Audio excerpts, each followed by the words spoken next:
আলাইকুম, আমি আমিনা আক্তার তুষা, আমিনাস কিচেনা থেকে। আজকে আমি আপনাদের দারুণ মজার অরেঞ্জ পাউন্ড কেক তৈরি করে দেখাবো।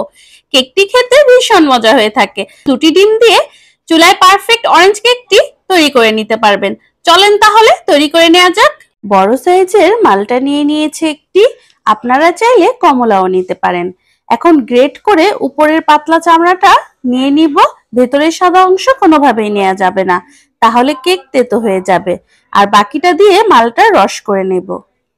এখন রুমের স্বাভাবিক তাপমাত্রার 2টি ডিম নিয়ে নিব। ডিম ফ্রিজে থাকলে 1 ঘন্টা আগে বের করে রেখে ব্যবহার করবেন। ফ্রিজের ডিম দিয়ে কখনোই কেক ভালো হয় না। 1/2 কাপ পরিমাণ দিয়ে দিচ্ছি চিনি।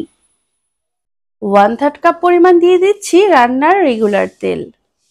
আপনারা চাইলে বাটারও ব্যবহার করতে পারেন, তাহলে টেস্ট আরো ভালো আসে। এখন লো হিটে 2 মিনিট বিট করে নেব। লোতে 2 মিনিট বিট করে নিয়েছি, তারপর হাইতে বিট করেছি 5 মিনিট। যাদের কাছে ইলেকট্রিক বিটার নেই তারা ব্লেন্ডারের জারে বিট করে নেবেন।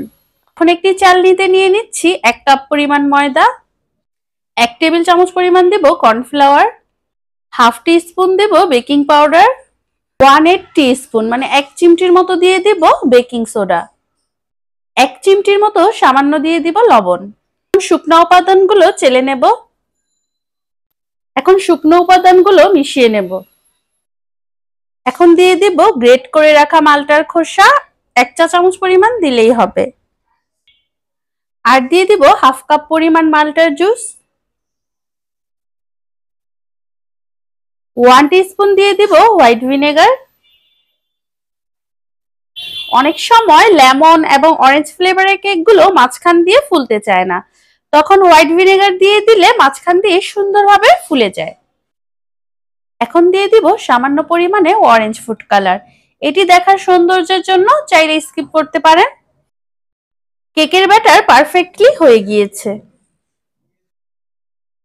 8 ইঞ্চির একটি পাউন্ড কেকের মোল্ড নিয়ে নিয়েছি, তেল ব্রাশ করে বেকিং পেপার বিছিয়ে নিয়েছি।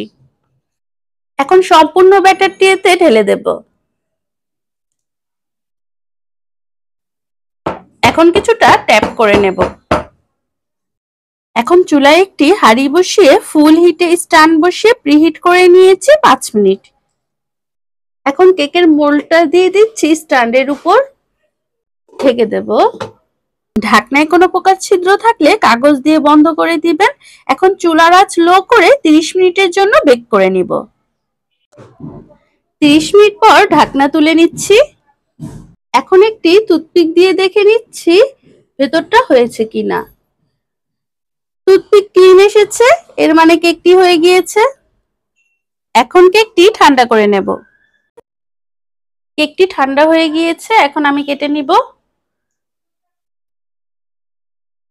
দেখেই বুঝতে পারছেন কতটা সফট হয়েছে, দেখতেও লোভনীয় হয়েছে। আশা করি আজকের অরেঞ্জ পাউন্ড কেক রেসিপিটি আপনাদের ভালো লেগেছে। বাসায় এভাবে একবার ট্রাই করে দেখবেন, অবশ্যই ভালো লাগবে। সবাই সুস্থ থাকবেন, ভালো থাকবেন। আসসালামু আলাইকুম, আল্লাহ হাফেজ।